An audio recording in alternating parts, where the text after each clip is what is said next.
అడవి నిశ్శబ్దంగా కనిపించవచ్చు. కాని కొన్ని గుట్టలు చరిత్రను దాచుకుని ఉంటాయి.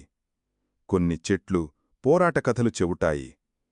కొన్ని నేలలు ఒక వీరుడి అడుగుజాడలను ఇప్పటికీ గుర్తుంచుకుని ఉంటాయి. అలాంటి నేలే జోడేఘాట్. అలాంటి వీరుడే కొమురం భీం. తెలంగాణ గిరిజన గడ్డలో జోడేఘాట్ అనే పేరు కేవలం ఒక ప్రదేశం కాదు. అది గౌరవం, అది త్యాగం, అది స్వాభిమానం. ఈ నేలపై కొమురం భీం తన ప్రజల కోసం, వారి నీటి కోసం, అడవి కోసం, భూమి కోసం గొంతెత్తాడు. కొమురం భీం గోండు ఆదివాసీ సమాజానికి చెందినవాడు. చిన్నప్పటినుంచే ఆయన జీవితం అడవితో, నేలతో, ప్రకృతితో ముడిపడి ఉంది. గిరిజనులు తమ అడవిపై ఆధారపడేది. నీరు వారి జీవం, అడవి వారి ఆహారం, భూమి వారి గౌరవం. కాని ఆ గౌరవాన్ని కాపాడుకోవడం సులభం కాదు. బయటనుంచి వచ్చిన అధికారాలు, పన్నులు, భూమిపై నియంత్రణలు, అడవిపై ఆంక్షలు గిరిజనుల జీవితాన్ని కష్టాల్లోకి నెట్టాయి. భీం చూసింది కేవలం అన్యాయం కాదు, తన ప్రజల జీవన హక్కులపై జరుగుతున్న దాడి. ఆ కాలంలో హైదరాబాద్ రాష్ట్రంలో నిజాం పాలన కొనసాగుతోంది. అధికార వ్యవస్థ గిరిజన ప్రాంతాలపై కూడా తన నియంత్రణను పెంచుతుండేది. అడవి ప్రాంతాల్లో జీవించే ప్రజలకు భూమి, అడవి, నీరు కేవలం వనరులు కాదు, అవే జీవితం.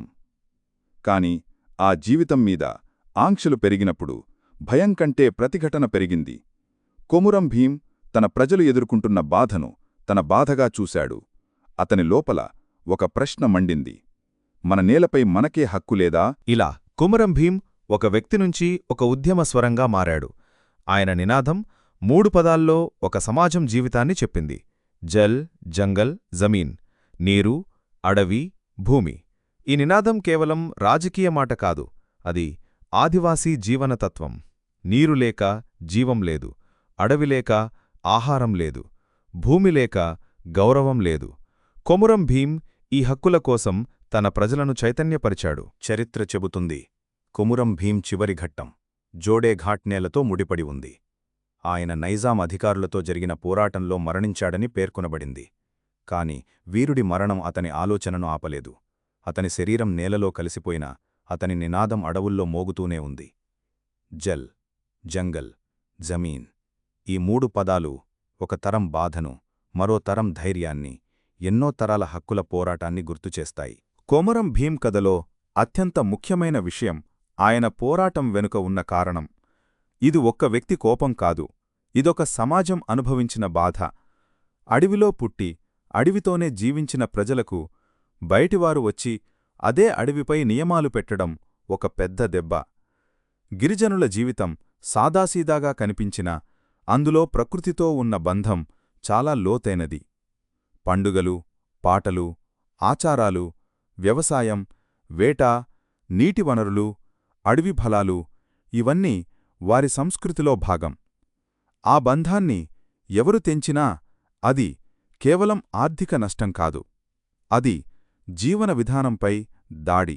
జల్, జంగల్, జమీన్ అనే నినాదం ఎందుకు అంత శక్తివంతంగా మారింది? ఎందుకంటే అది పెద్ద సిద్ధాంతాన్ని చిన్న మాటల్లో చెప్పింది. నీరు అంటే జీవం, అడవి అంటే ఆహారం, ఆశ్రయం, సంస్కృతి, భూమి అంటే గౌరవం, స్వయం ఆధారం, భవిష్యత్తు. ఈ 3 లేకపోతే గిరిజన సమాజం తన మూలాలను కోల్పోతుంది.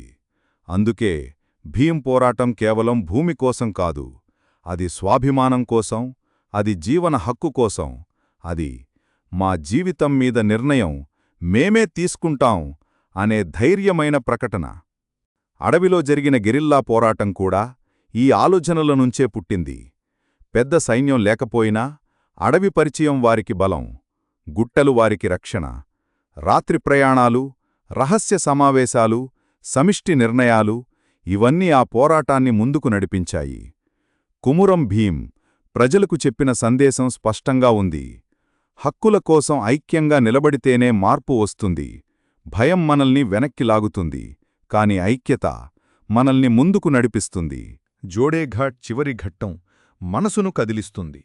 ఒక నాయకుడి ప్రయాణం అక్కడ ముగిసినా ఆయన ఆలోచన అక్కడినుంచి మరింత దూరం ప్రయాణించింది. ఒక మనిషి మరణం తర్వాత కూడా అతని పేరు ప్రజల నోట నిలిచిపోతే అతను చరిత్రలో మాత్రమే కాదు, ప్రజల హృదయాల్లో కూడా జీవిస్తున్నాడని అర్థం. నేడు కొమురం భీం పేరు వినగానే మనకు గుర్తుకు రావాల్సింది కేవలం ఒక యోధుడు కాదు, అడవిని ప్రేమించిన మనిషి, తన ప్రజల కోసం నిలిచిన నాయకుడు, అన్యాయాన్ని ప్రశ్నించిన గళం, హక్కుల కోసం త్యాగం చేసిన గిరిజన వీరుడు. ప్రతి తరం కొమురం భీం కథ నుంచి ఒక పాఠం నేర్చుకోవాలి. మన చరిత్రను గుర్తుంచుకోవాలి, మన హక్కులను తెలుసుకోవాలి, ప్రకృతిని కాపాడాలి, సమాజం కోసం నిలబడే ధైర్యం పెంచుకోవాలి. అందుకే జోడేఘాట్ గుట్టలు నేడు కూడా నిశ్శబ్దంగా ఉన్నా వాటి నిశ్శబ్దంలో ఒక గర్జన ఉంది. ఆ గర్జన పేరు కొమురం భీం.